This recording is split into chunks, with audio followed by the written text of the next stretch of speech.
Welcome to the Natasha Helfer Podcast. To help keep this podcast going, please consider donating at natashahelfer.com and share this episode. To watch the video of this podcast, you can subscribe to Natasha's channel on YouTube and follow her professional Facebook page at Natasha Helfer, LCMFT, CST-S. You can also find all her cool resources at natashahelfer.com. The information shared on this program is informational and should not be considered therapy. This podcast addresses many topics around mental health and sexuality and may not be suitable for minors. Some topics may elicit a trigger or emotional response, so please care for yourself accordingly. The views, thoughts, and opinions expressed by our guests are their own and do not necessarily reflect the views or feelings of Natasha Helfer or the Natasha Helfer Podcast. We provide a platform for open and diverse discussions, and it is important to recognize that different perspectives may be shared. We encourage our listeners to engage in critical thinking and form their own opinions. The intro and outro music for these episodes is by Otter Creek. Thank you for listening. Hello and welcome to the Natasha Helfer Podcast, where we go after shame anywhere we can get at it. I'm so excited to have two of my providers from Symmetry Counseling with us today. Darby Mest, who is one of our social workers, and I've got Dee-Dee, Darby, Duffin, who's one of our wellness coaches, and they happen to be a mother-daughter duo. So super excited to have you both with me today. And we're going to talk about a variety of things. But before we get into stuff, why don't I have each of you just introduce yourselves a little bit more about your backgrounds, what brings you maybe into the fields, etc. Yeah. Okay. Yeah, I'm Darby Mest. I'm a clinical social worker. I went to the University of Utah to study social work and get my master's there. So I've been working with Natasha for about 2.5 years, somewhere around there. And I know it's time is flying by. I know. Yeah, so I work primarily with emerging adults and the LGBTQ population. Emerging adults being 16 to 25-ish is the range, and women's issues primarily. I'm born and raised in Utah. I'm a Utah girl through and through. And yeah, I kind of got into the field because I saw that there was a very small amount of people of color as therapist options for myself, and thought, well, maybe I could do something like that.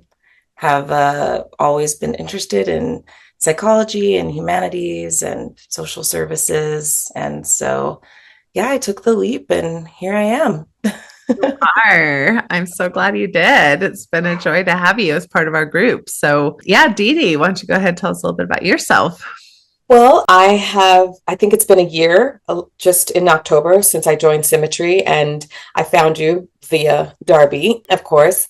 I also went to the U, but my degree is in business management, and then my master's degree is in instructional design. So I've always been kind of front-facing, creating programs, doing speaking engagements, talking to people about various subjects. As a contract worker, I'm also an artist. I'm an actor and a playwright, and have always been like that, not a rich auntie, but an auntie nonetheless, who has been giving advice and, helping people kind of build their confidence. And so I came about this when Darby was in graduate school, or after she joined your program.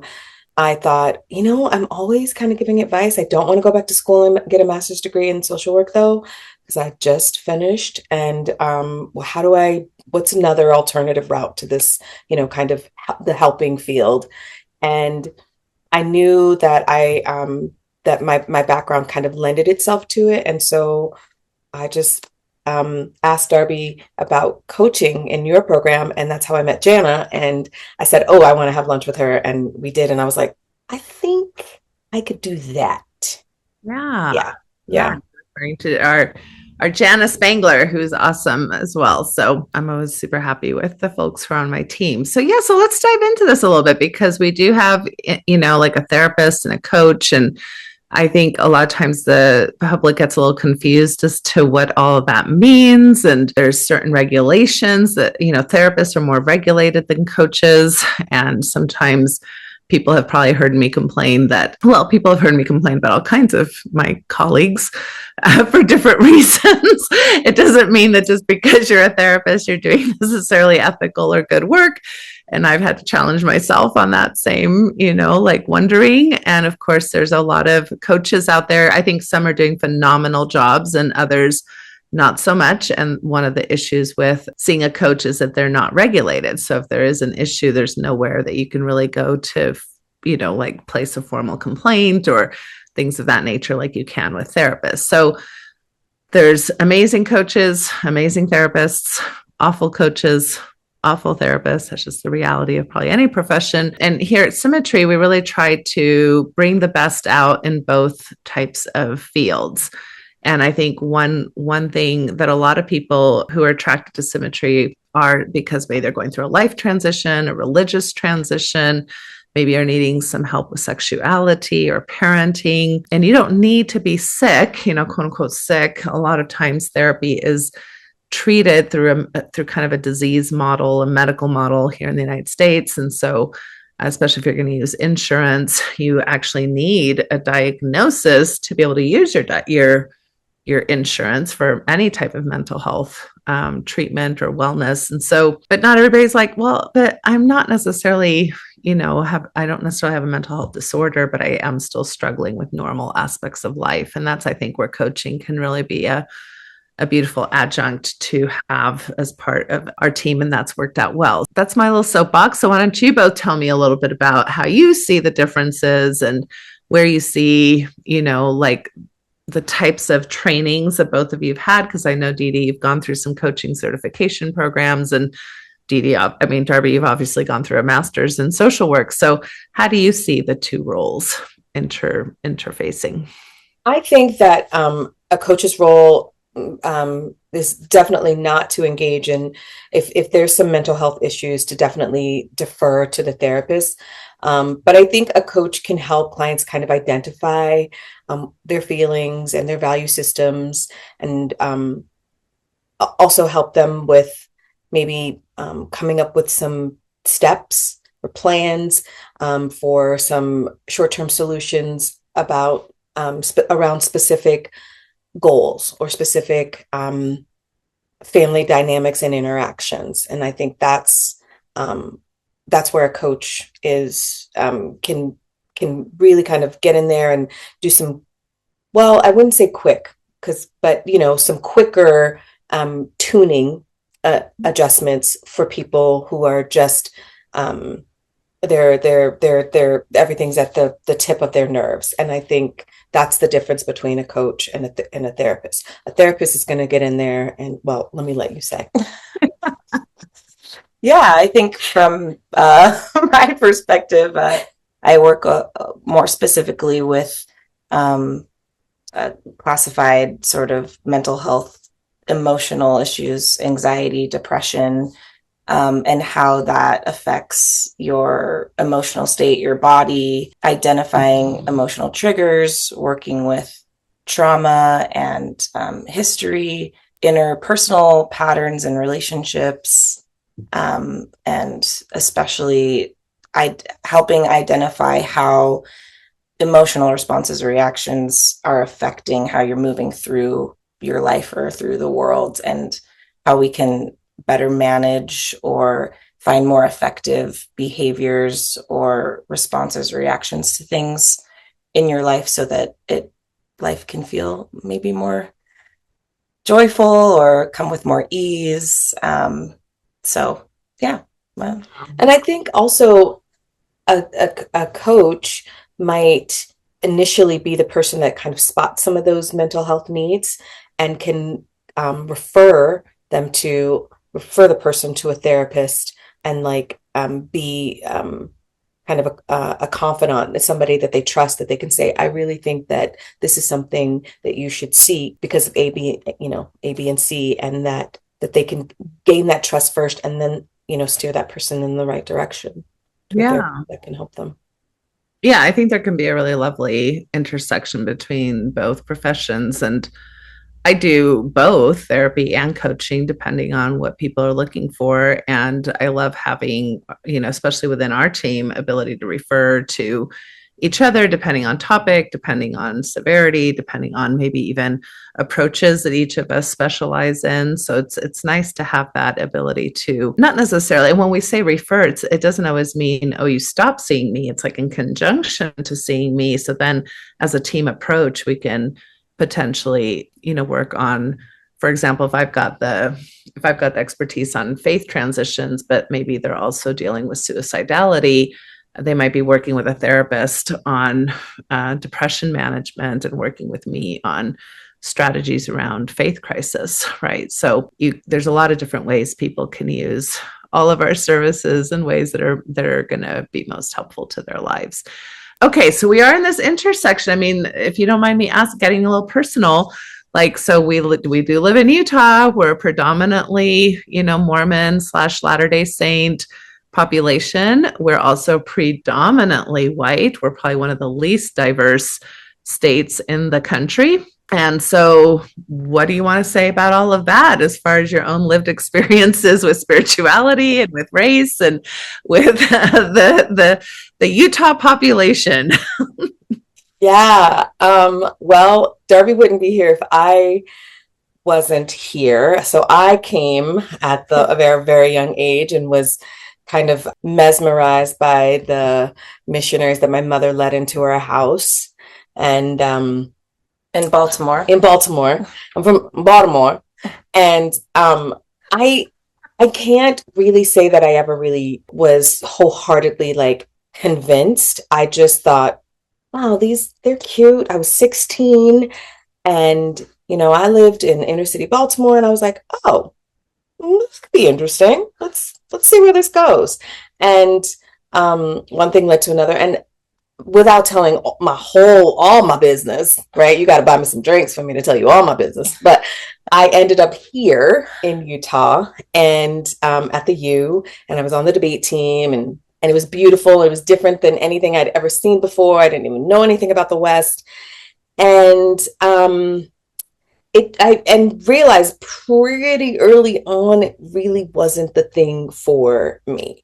I mean, I grew up going to a Baptist church and, the whole gospel music and singing and all of that kind of stuff, and knew that really wasn't where I wanted to be either. So religion wasn't really my jam. It was it felt very confining. And so definitely when you join an organized religion like the Latter-day Saints, it was very bilateral. It's women are here and men are here, and that just didn't sit well with my soul, my body. Nothing in me said this is amazing. But sometimes you meet people and they're really nice and kind, and you're like, oh, all right, that's okay, I can do this for a minute. And that's what ended up happening. And I got here, but definitely did not want to remain a part of the organization. And when I got married and had Darby, was just I am not really interested in raising a child in an organized religion.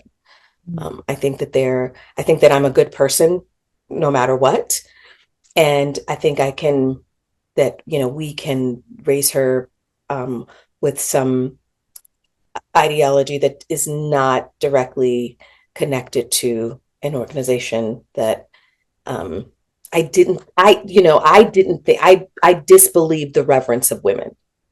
They would say it and I was like, doesn't feel like it to me. And so I didn't want her to have to question that either. Okay. Or she could question it later if she decided to, if she had done the work of learning and figuring it out. Yeah. Do you want to expand a little bit on what do you mean by the reverence of women? I mean that the doctrine of the LDS faith says that women are, to be revered, and that they kind of hold them up, but everything connected with it is the opposite. And as far as in terms of how it was for me being in it. Mm-hmm. And it did not feel revered. It felt like being a second class citizen. And I knew what that felt like being a Black woman. And so I was not going to ignore that feeling. Yeah. Right. Which is oftentimes what we speak of in benevolent patriarchy, is this idea that we put women on a pedestal almost as a reaction to them not having a whole lot of power, and almost like a protective, like a woman is a fragile, spiritual, beautiful, lovely thing to protect and guard and make decisions for. Yes. And that doesn't sit well with a lot of our female bodies. felt particularly disingenuous, and I was just not interested in being a part of that. Yeah. Okay. So Darby, what about you? I mean, this is where you were born, and you get to Yeah. a minority in religion, a minority in race here, and even a minority as a woman. So Yeah, thanks, Mom. Yeah, I think it took it took until I got older to understand where I was different and a minority and how that affected me. Because you're a kid and you don't really understand those things. But I remember when we did go to a local church, a Baptist church, Gospel Baptist church growing up. And like a lot of kids in church, I was bored and I was distracted and I was playing games and coloring and trying to do anything but sit around. I've also later been diagnosed with ADHD, so it makes more sense why I had a really hard time sitting still. But I remember at one point telling my mom, like, I don't know if I really believe in this Jesus, God. Like, I'm not really getting much out of it. I must have been, what, 8, 9? I think you were 11 and Oh, 11 to 12. Okay. And Mom was like, okay. And it was nice to be validated in that way. And I never felt pressured or forced to go. But when I got older, I found out that primarily the reason why my mom wanted me to be going to that church specifically was so that I could see and be around other Black people, which I really value looking back. I think being a minority in school, I was the only Black kid in my elementary. Maybe there were a couple, but I think there was a lot more, I guess, comfortability in my own skin, just being able to have that representation of other Black people around me growing up. And I didn't feel so othered or so different because of that. But the culture here and the majority is LDS. And so I had a lot of LDS friends. I went to Young Women's. I went to church with friends. I participated when I could or when I wanted to, because it was what most people around me were doing. And there was definitely some isolation or some confusion around where I wanted to be or why maybe we weren't doing what everyone else was doing. More so in the social department. It was this amazing built-in community that sometimes I wanted to be a part of just for that aspect alone. And yeah, I had my own conflicts with it. I had a friend in high school whose parents blamed, a lot of her behavior on me. Because the assumption is, not being LDS, that I must be a bad influence. And there was definitely some separation of people and groups and clubs and extracurricular activities where it felt like there was this divide. And I think kind of because of that, I also have always had a lot of empathy and understanding for people who are going through faith transitions or crisis in faith, because I witnessed so many close people to me go through that, and be confused or kind of pendulum swing in and out of being an active member. And so I do have a space in my heart of understanding, in the sense of I I've also sought out my own spiritual connections in life and have tried to find what that means to me. And I do think having the freedom to do so was really positive and beneficial. I mean, I think I turned out okay. Right? Is there one way to turn out okay? Probably not, right? That's where we get hung up as cultures. We think there's only one way. Yeah. Now, what about you, Dee-Dee, as you're raising Darby and you didn't go back to Baltimore as you got maybe more disillusioned with the religion that maybe brought you out to the West to begin with. So what were the both benefits and challenges of? Well, I grew up rough. It was rough where I grew up, and my mother eventually moved out here, but the rest of my family is back there. And I knew that once I said yes to having a kid, that I didn't necessarily want to raise her in that environment. And so having already moved and been here, I thought, okay, this is kind of la. This is like, oh, okay, you're safe, and it's quaint. It felt really quaint. And so making the decision to stay here was not hard. But I also knew that I needed her to see people who look like her, which is why going back to the Baptist church was ideal for me. I wanted her to see people who look like her, and be surrounded by her culture, and just feel some comfortability in her own skin. And so that decision wasn't hard, but I knew that it would take remaining open to all the questions and to all the questions that she would have. And so so we went to Calvary Baptist Church for, I don't know, 10 years. And it's where I went when I first came out here too, also to feel comfortable. So it's not just for her, it was for me too, right? I wanted to see people who look like me. I wanted to not code switch. I wanted to just be surrounded by people who just got it. You didn't have to explain it. And but I was like raised by a she-wolf. So I went to church if I wanted to, not because I had to.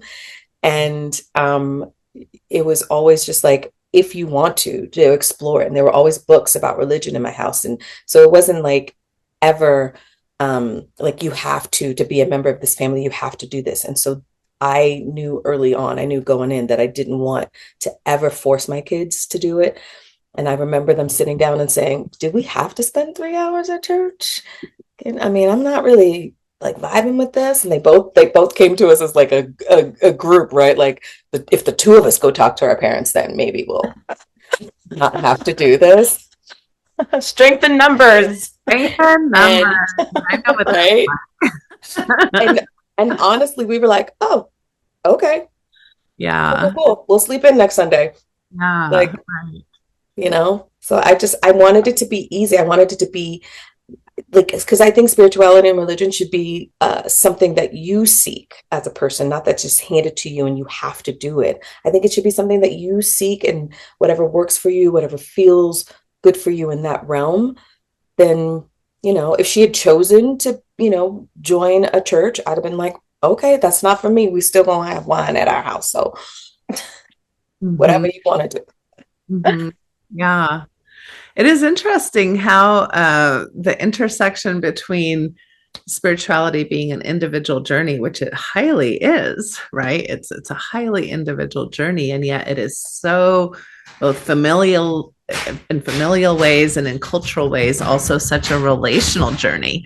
So, with expectations and, ideas about all kinds of things. You both had mentioned that you're interested in talking about intergenerational trauma today. And I thought about, because we're kind of talking about, where you came from and messages and spirituality and how different families, are more, okay, kids, you figure it out, versus families who are like, no, this is the way. And if you don't follow the way, then we're going to be greatly disappointed. And it's kind of a big family tragedy, which is oftentimes what we see more in more what we call high demand religions. I think The Mormon church would definitely fall under, I think, a lot of that. There's a lot of like responsibility placed on parents to teach the children the right way, to be the right influences, to role model, and to expect things. So then when people don't necessarily find it individually inspiring, it causes these huge family rifts, which is one type of intergenerational trauma.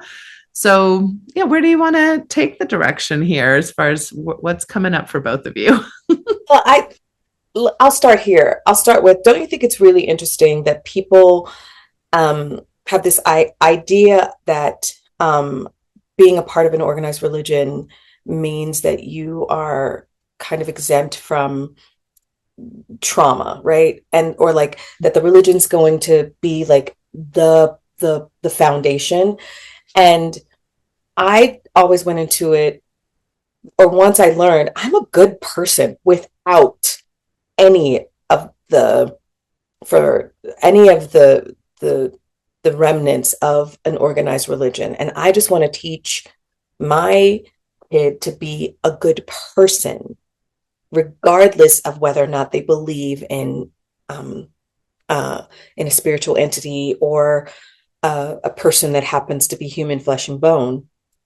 I wanted, free thinker and the ability to be agile and move through spaces and answer and get all our questions answered or not, and still question. And that was important. That was more important to me than being a part of an organization. Mm-hmm. That I think oftentimes, especially when you're a kid, you do it because your parents are doing it. Mm-hmm. And then some of them never learn to question whether or not how they feel about it. They just, and I've learned this a lot as a coach. It's like some people don't know how to tap into the feelings, right? They just kind of shove them down. This is just what we do. Mm-hmm. And that I wanted her to be able to make choices for herself about any of that and know that she was going to be a part of our family and loved regardless. Mm. Oh, yeah. Yeah. Thanks, Mom. Because I'd seen it. I'd seen people kick kids out of their families. I'd seen people say, we're not talking to them anymore. They are persona non grata. I mean, and I was like, your child, your baby, you're, and that's also where I'm like, you don't revere women, because if you did, you would never ask that mother to stop talking to their kid because they're gay or because they don't believe anymore, because that's crazy to me. Yeah.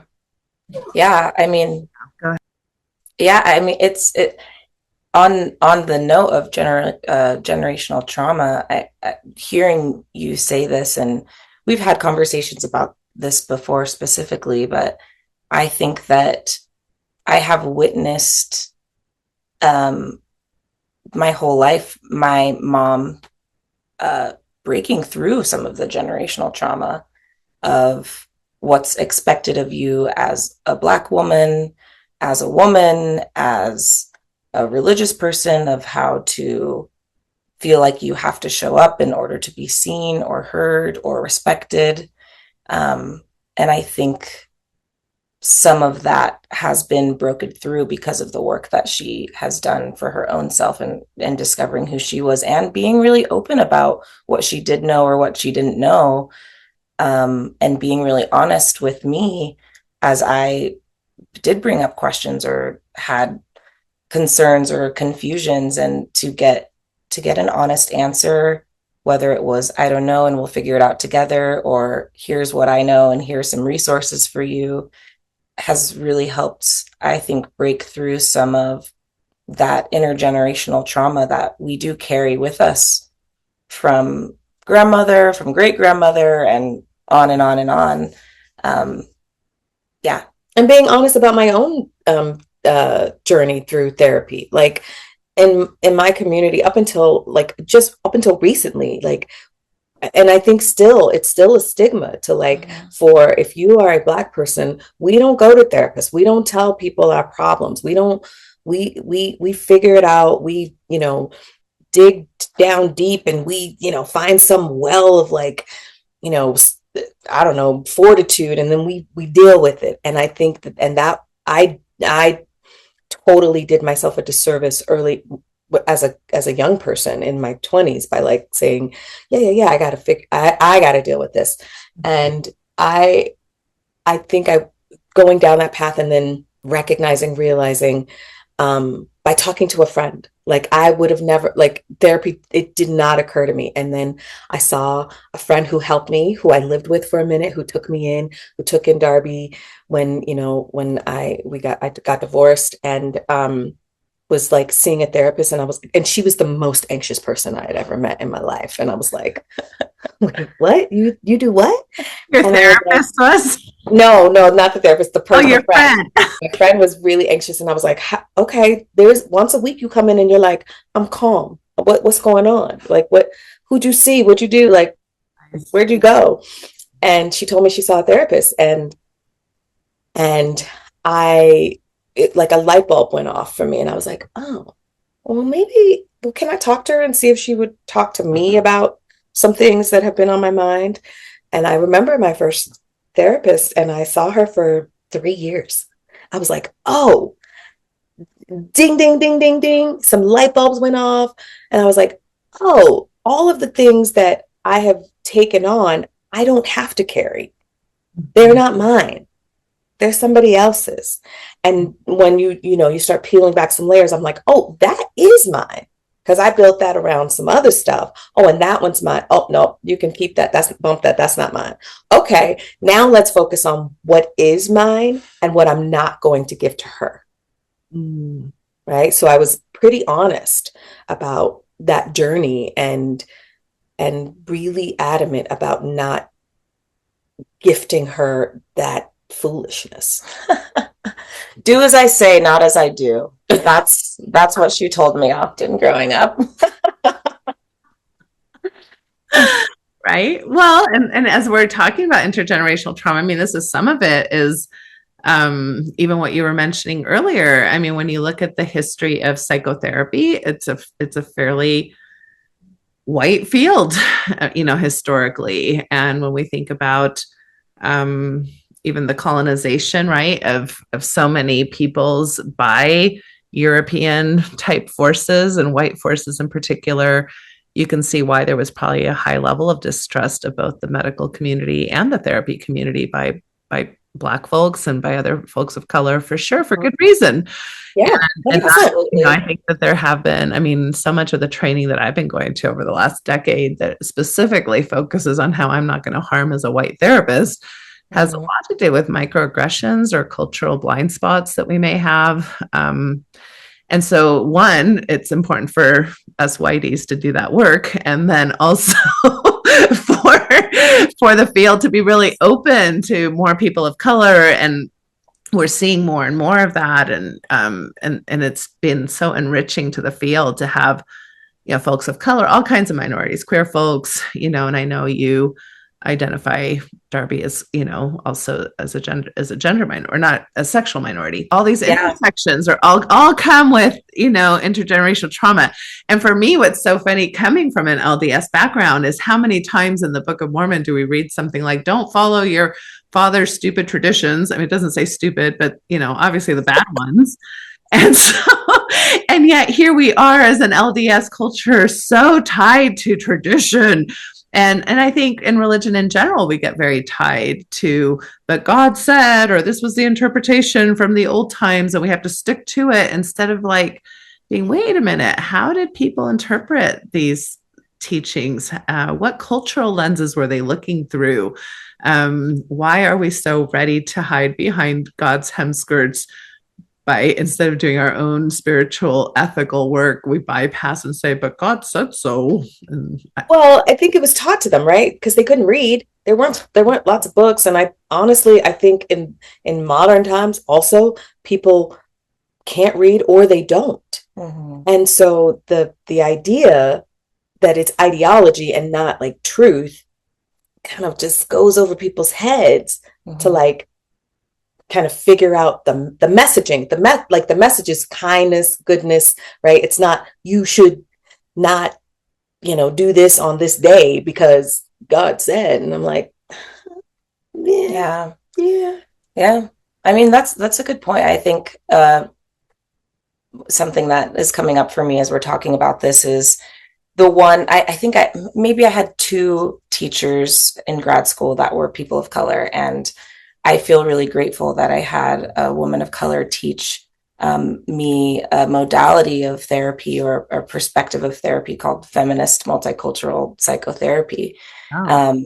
And the lens of feminist multicultural therapy is how can we look at how therapy has been done traditionally, primarily by white men for hysterical white women. Hysterical, quote unquote. You're right. That's hysterical.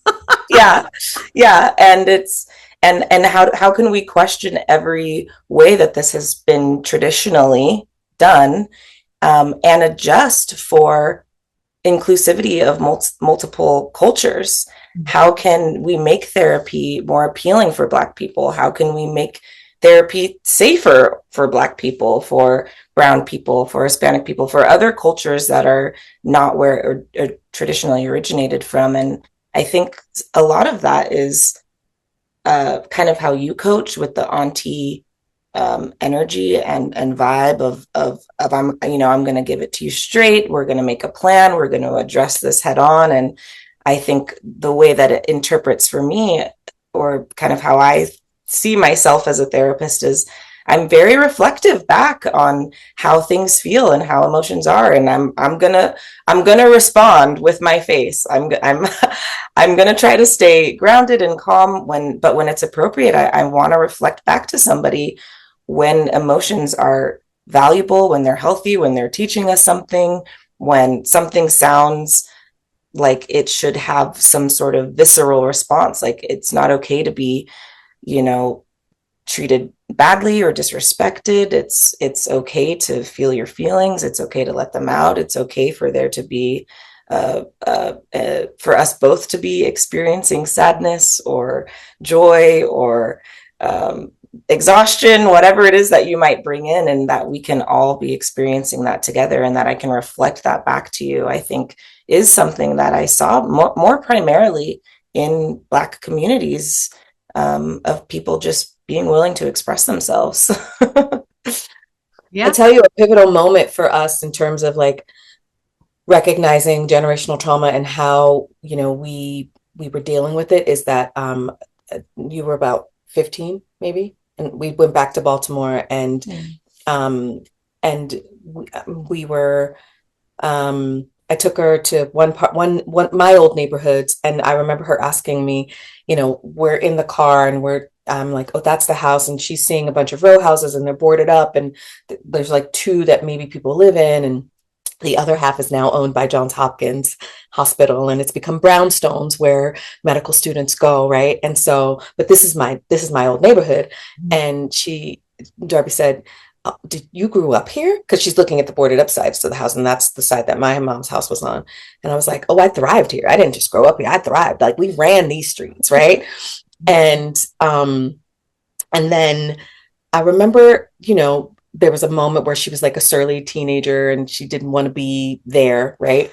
And we were driving through another neighborhood, and it looked like a scene out of The Corner. No, what was the other one? The Wire, right?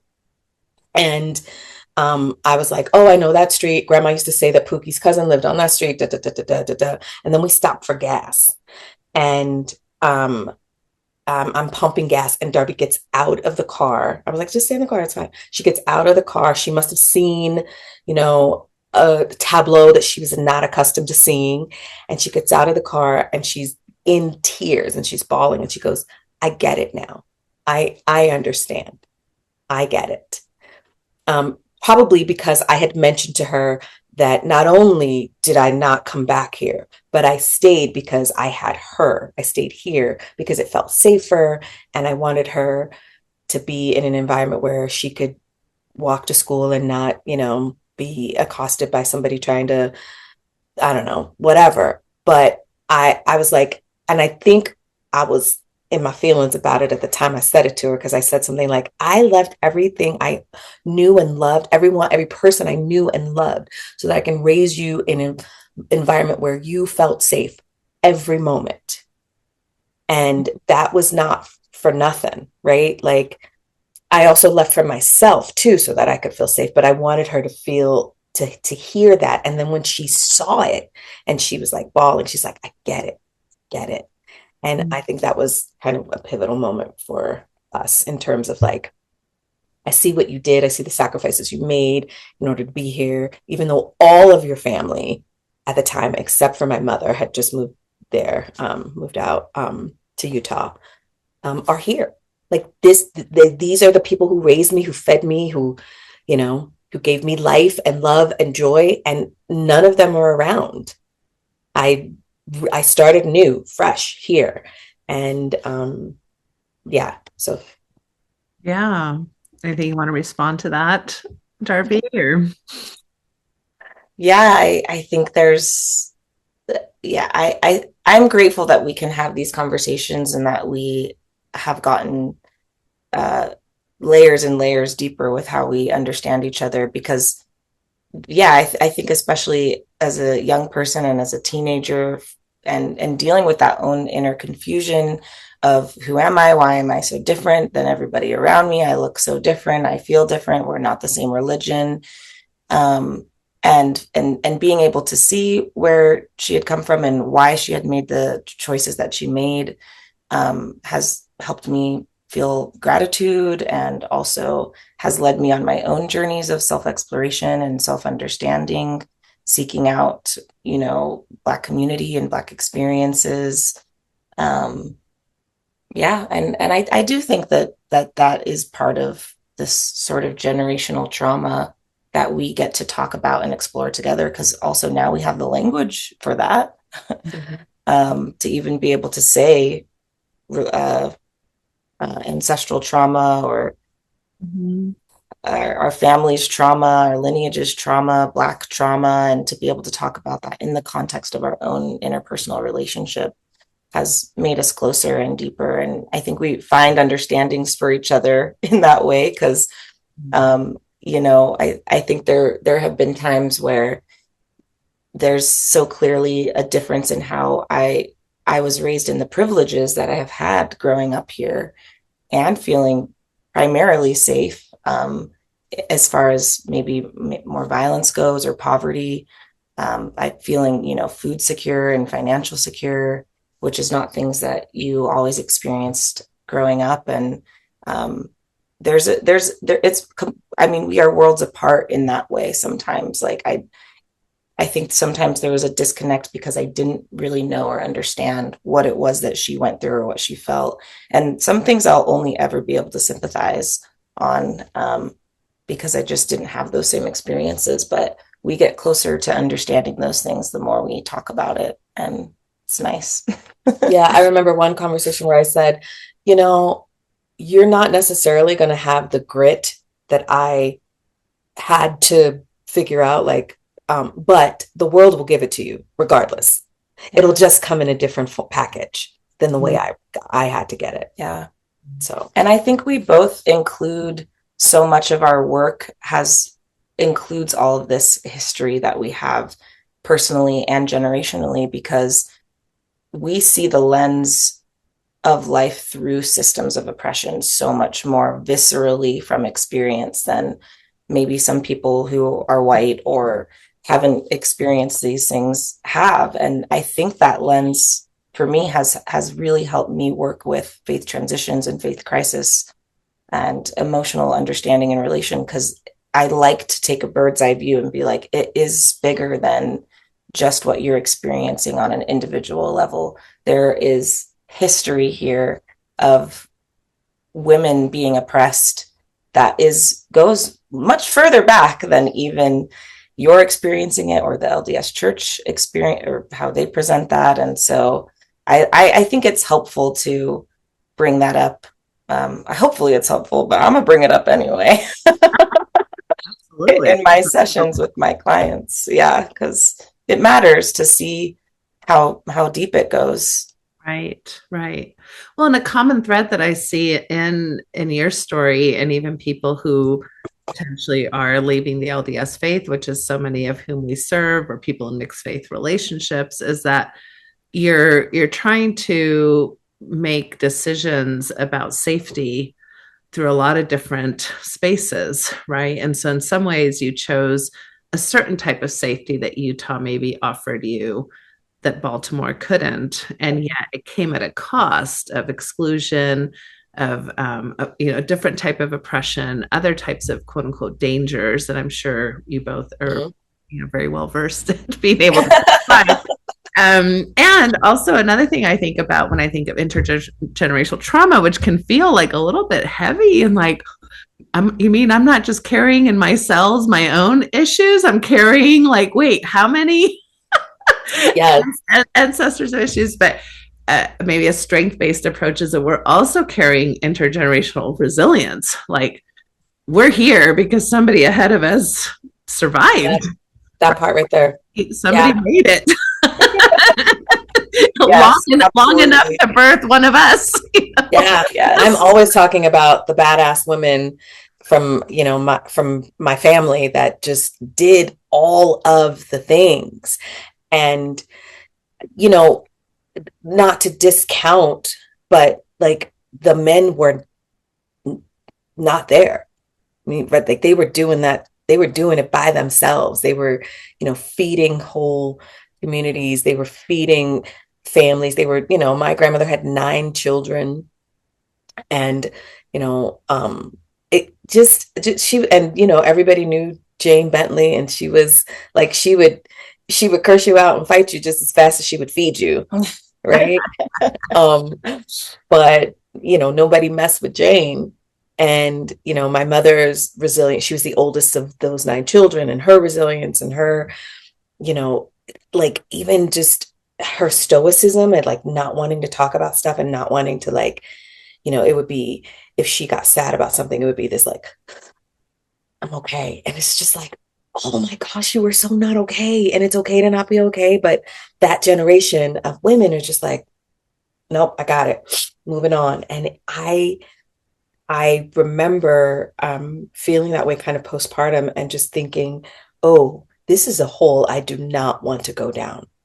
If this feels really deep and dark. And, and no one talked about mental illness, but I do remember my grandmother kind of holding herself up into her bedroom for weeks. And everybody knew not to mess with her. They brought her food. I remember taking trays up to the door, knocking on the door and saying, Grandma, there's food. And her not coming to get it while I was there. She would pick it up later.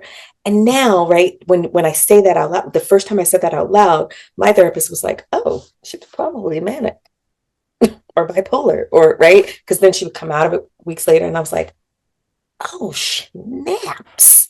I might have some mental illness in my family that no one's ever spoken about. And I just remembered not wanting to go down into that hole and never be able to come out again. And so what do you do about that?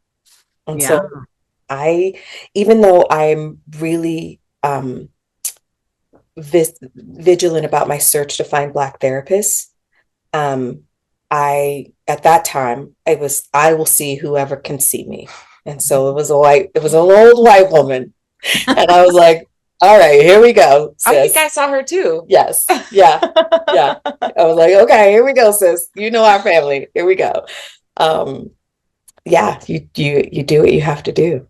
Yeah, right. Well, and that just reminds me of the kind of cultural debate we're having, or national debate we're having, even on something like autism. And everybody's like, oh, the rise of autism. And I'm like, the rise of diagnosis of autism, people. That's very different. Yes, it's so different. It only takes about 50 years for nobody to have had any diagnosis of anything, because these are all fairly new ideas and new, clusters of symptoms and things that are very human. And many of us have aspects of this in our family trees, but we didn't have names for it or treatment for it, or So that's really interesting. Well, I'm going to make a segue into kind of an interesting topic that y'all had mentioned you might want to talk about. And I think this is part of religion and generations, and it's sexuality. How do we talk to our kids, right, about sex? And what was your thinking about that? Because not only are you talking to Darby about religion probably very differently than you were taught, but along with that is often that times that intersection of sex, what we consider moral behavior or correct behavior or holy behavior, versus just understanding pleasure and understanding our bodies and understanding how we might want to share our bodies with other people. So I can't help but start laughing already because I know from being a young person and also all the years since up till now that our story is unique. Her story is unique. I mean, I remember my mom gave me so much education at home around sexual health, wellness, body parts, like really tried to normalize it for me. I had an amazing book called The Period Book. It's still running, it's still printing. It's written for girls, young girls. It has, drawings, pictures, cartoon, but I mean, it covered everything from everything. I mean, those images were like cartoonish, but also like medically accurate. Okay. And I also had this other book growing up that you had gotten me called It's Perfectly Normal. Mm-hmm. And also written for children. I remember there was a 2-page spread that was just like kind of cartoon images of all different kinds of naked body types. Men, women, people of different body sizes, different skin colors, different size genitalia, different size boobs, different size arms, legs, different hair, different eyes. And I remember we would look at it and I'd be like, oh, this person looks more like me. This person looks more like you.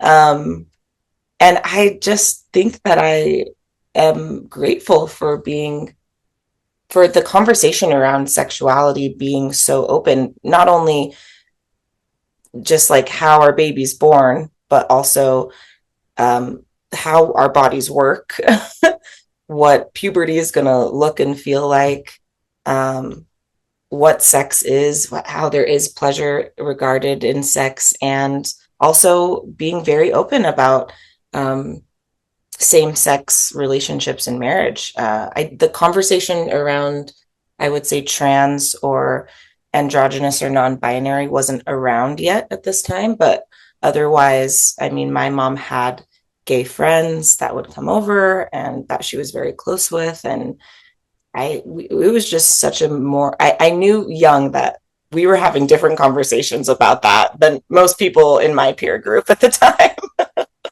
Yeah. And now I'm a sex therapist, so it must have done something right good.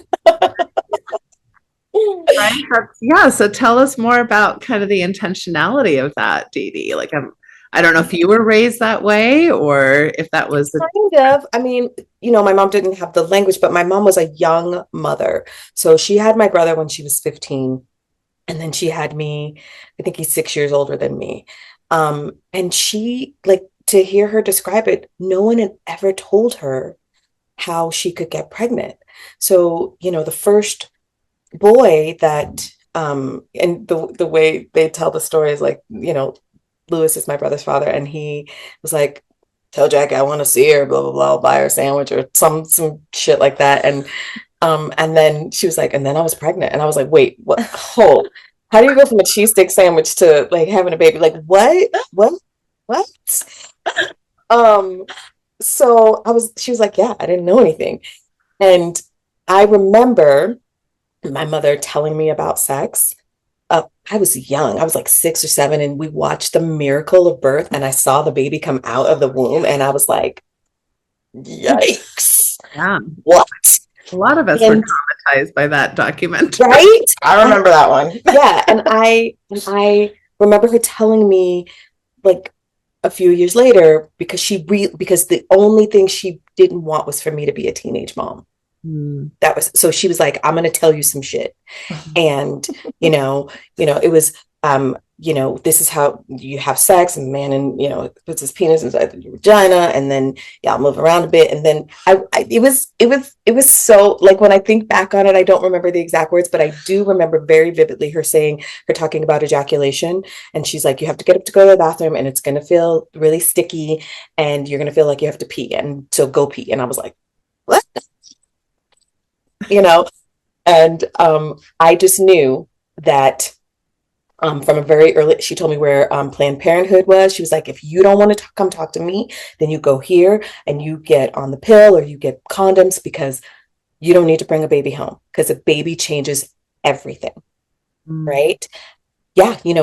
Back in the day, she was forced to get married. I mean, she, like, none of the things that she wanted, and she just didn't want that for me. So she told me more than had been told to her. And I knew that I wanted to have, like, even with me thinking that I knew even with me knowing a lot more, I still didn't know, because I got pregnant with, on birth control, because, I didn't know that the efficacy of your birth control is destroyed by an antibiotic. I mean, I knew to some degree, but I didn't know that you had to start all over. So here's me starting over 1 week later going, yeah, I used a different contraception, and then boom, hi. Like, Darby's like, yay! Yeah. Surprise.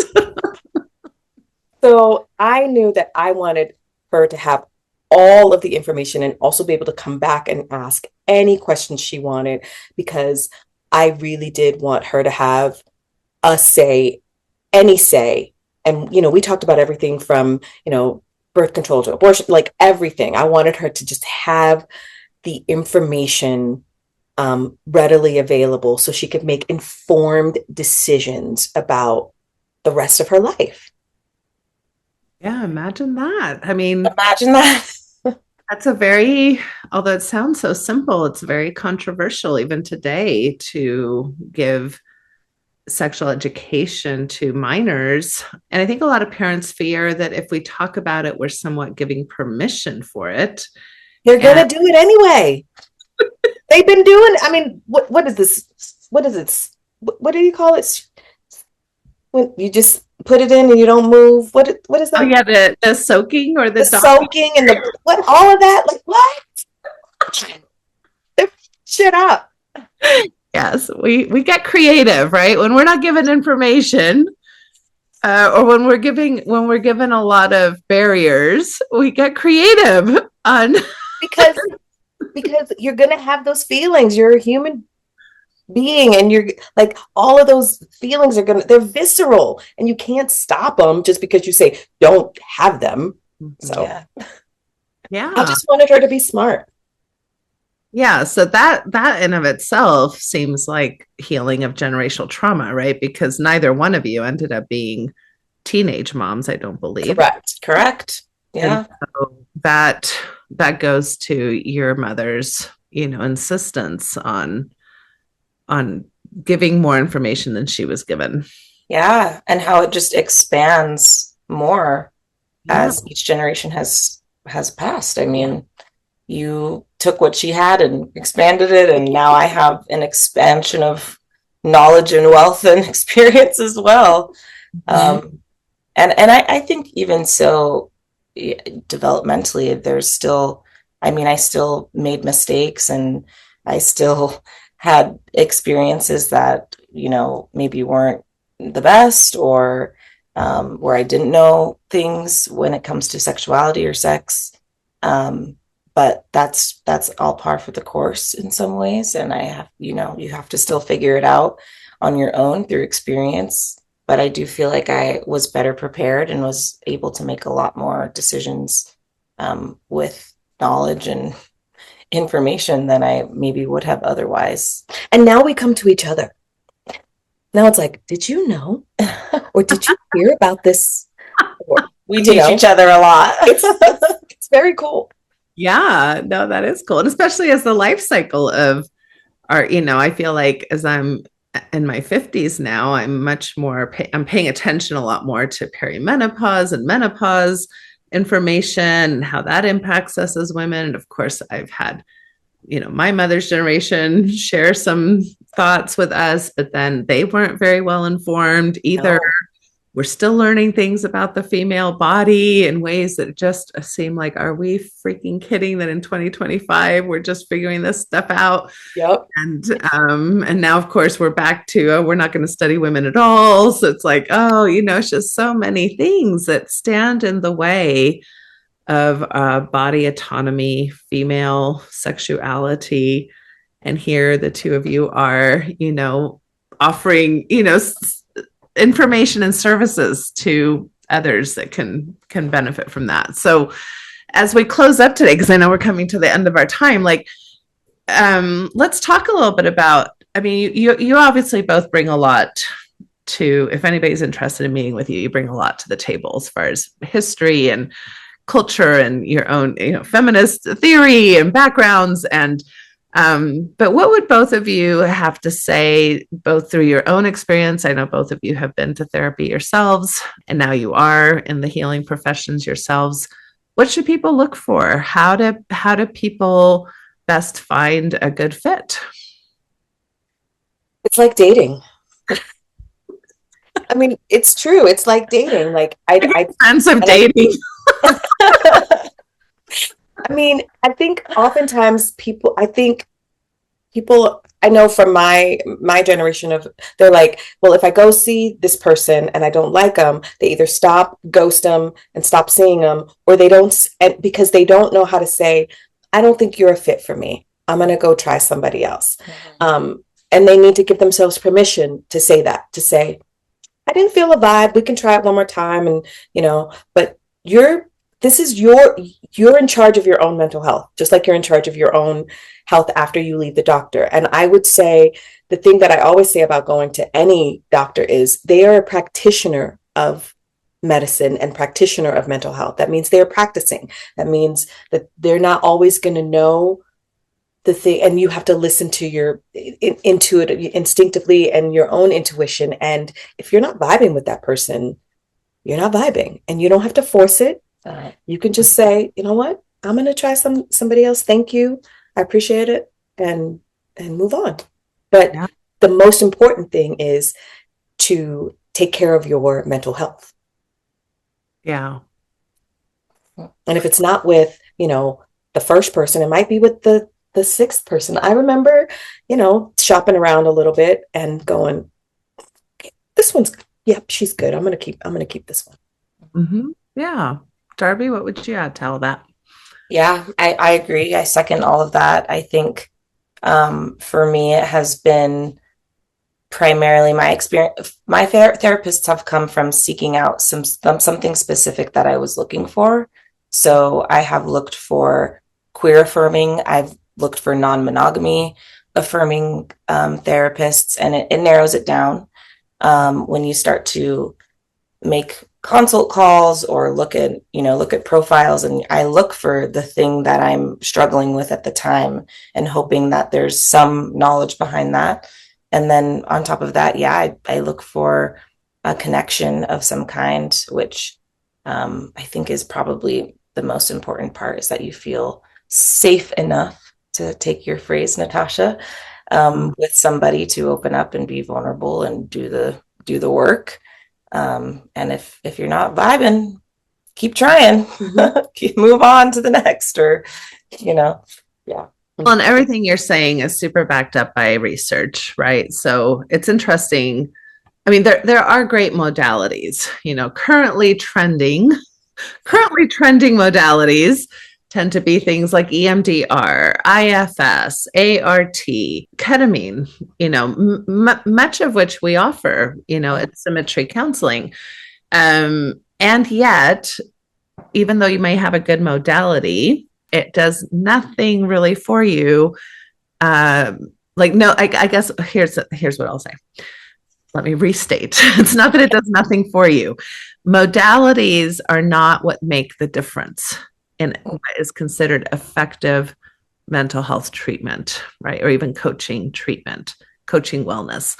It is the rapport that you have with the therapist. And rapport is a fancy word for how well you connect, whether or not you're vibing, whether or not you feel comfortable, whether you feel understood and listened to and attended to. And of course, whether or not you can manage the challenge too of being in these spaces, because the space is not just to be like, oh, everything you say is great, that the space is really to help us look at our blind spots and what is a third person seeing that maybe we're missing. And are we open to that? Or is it super hard for us to listen to maybe ways we can improve? And so those are the types of things. And so you can have a very good clinician who's actually very knowledgeable and very good at what they do, and just not really be the personality fit for a particular person, right? Or maybe not have enough identity similarities. The research also shows that most of us want at least one identity in common with our therapist, right? So whether it's gender or religion or sexual orientation or whatever it is, like there's something that we share in common that I feel like, okay, you can kind of get me, in some way. Like even the old white woman, she was a woman, right? And so that was one shared identity that you had with her. And yes. So those are the things that I think, and really, like you said, Dee-Dee, giving yourself the permission, because I think sometimes you feel like, well, this person is the authority, I should stick with them, they know better than me. And especially when we come from oppressive systems, we have often been taught to give away our own authority. And so then we may doubt and, I have to make it work longer than maybe I felt like I really wanted to make it work. So it's okay to say peace out, right? Yeah. And although I prefer people to tell me, because I think that's a growth oriented space to have that conversation, to say, this is why you're not really a good fit for me. And I'm really welcome to that. I do understand why people ghost us too, but maybe seeing that as a practice of growth is, can I sit with a therapist and tell them, hey, these are the ways it didn't quite gel. Yeah. So, okay. Any last words? Give me your last thoughts, last things. Maybe I didn't ask you something you were hoping to cover. What would you like to say here as your closing thoughts? I don't have any. I think it felt good.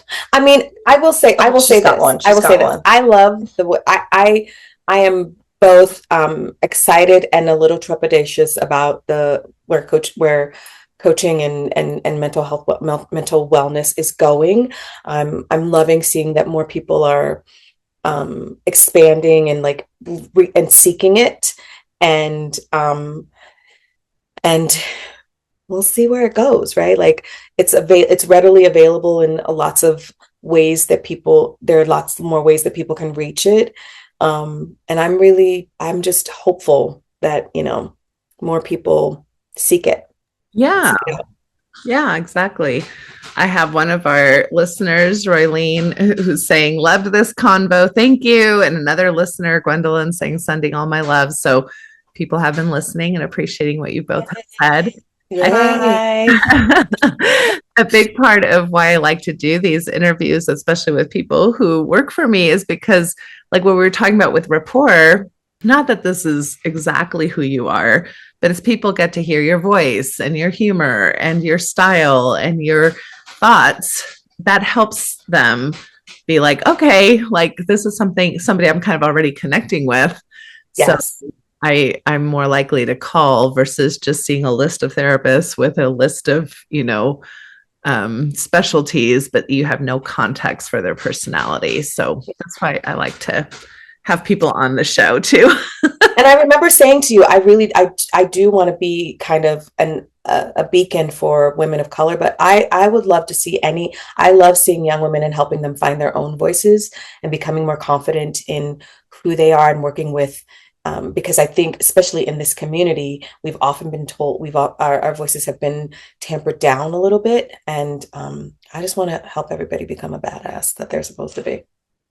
Yeah. Well, and as a white woman, I have actually sought out people of color as coaches and therapists, because I do, like you said, you have a certain attunement to oppression that I may be missing. So even though sometimes, the identities I look for are similar in race, other times are actually different because I want to learn what a different cultural context can actually teach me. So I do think that you have a lot to offer, regardless of how people are showing up. So, and I just want people to know Dee-Dee has openings. Darby, I'm not sure if you have openings right now or not. Yes, you have a few openings. So if you're interested in meeting with either Dee-Dee or Darby, give us a call at Symmetry Counseling. And thank you so much for spending this time with me. Thank you, Natasha. Thanks, Natasha. Bye-bye. Bye. Bye, both. Bye. Thank you for listening to the Natasha Helfer Podcast. To help keep this podcast going, please consider donating at natashahelfer.com and share this episode. To watch the video of this podcast, you can subscribe to Natasha's channel on YouTube and follow her professional Facebook page at Natasha Helfer, LCMFT, CST-S. You can also find all her cool resources at natashahelfer.com. The information shared on this program is informational and should not be considered therapy. This podcast addresses many topics around mental health and sexuality and may not be suitable for minors. Some topics may elicit a trigger or emotional response, so please care for yourself accordingly. The views, thoughts, and opinions expressed by our guests are their own and do not necessarily reflect the views or feelings of Natasha Helfer or the Natasha Helfer Podcast. We provide a platform for open and diverse discussions, and it is important to recognize that different perspectives may be shared. We encourage our listeners to engage in critical thinking and form their own opinions. The intro and outro music for these episodes is by Otter Creek. Thank you for listening. There is a place where time slows to nature's pace, and there is space there to find yourself in her embrace. Some places should be left alone. No tishki say the so we can always go to the homeland of the heart.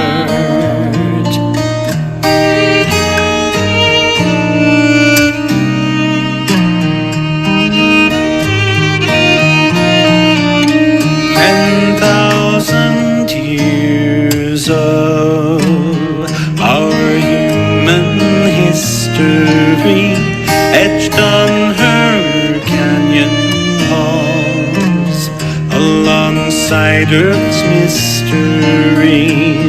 Some places should be left alone.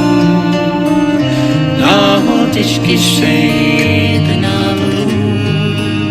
so we can always go to the homeland of the heart, to the homeland of the heart.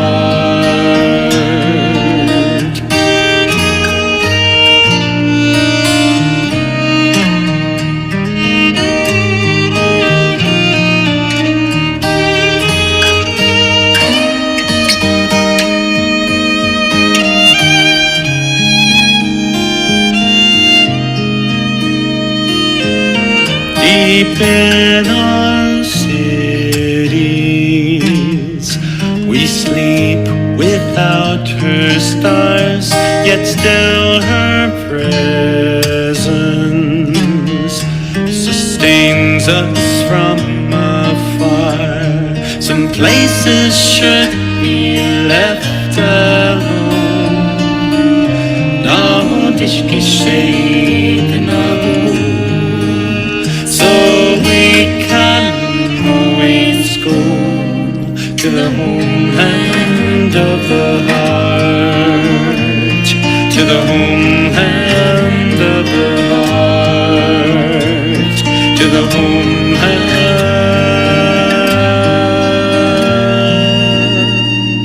of the heart.